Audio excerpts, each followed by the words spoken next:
నకిరకల్ MLA Vemula Veeresham Ketapalli మండలంలోని మూసి రిజర్వాయర్ను సందర్శించారు.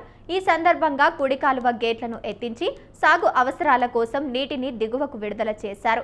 రైతులు నాట్లు వేసుకునేటప్పుడు నీరు అందించేందుకు చర్యలు తీసుకుంటామన్నారు. ఎమ్మెల్యే వీరేశం చివరి ఆయకట్ట వరకు నీరు అందేలా అధికారులను ఆదేశించామన్నారు.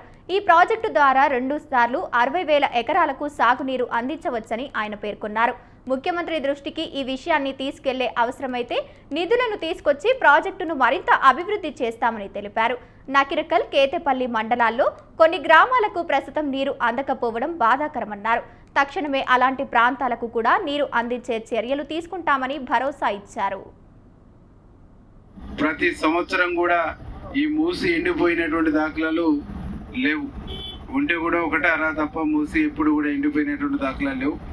ఖచ్చితంగా దీనికోసం ముఖ్యమంత్రి గారి దృష్టికి కానీ ఇరిగేషన్ శాఖ మంత్రి గారి దృష్టికి కానీ తీసుకెళ్ళి ఏమేమి చేస్తే ఈ మూసి రెండు కార్లకు పర్ఫెక్ట్గా నీళ్ళు ఇవ్వచ్చో ఆ ప్రయత్నం తప్పకుండా నేను చేస్తానని చెప్పేసి ఈ సందర్భంగా మీకు తెలియజేస్తూ, దీంతో పాటుగా మన పక్కనే ఉండేటువంటి పాలెనికి కానీ, నోములకు కానీ, గుడివాడకు కానీ, అట్లాగే ఇనుపాములకు కానీ, నకిరకల్ కానీ, కొండకిందిగూడెం, బండపాలెం, కొర్లపాడు, కేతపల్లి కొంత భాగానికి, చెరుకుపల్లి కూడా పై భాగానికి ఈ మూసి నీళ్ళు అందట్లేవు.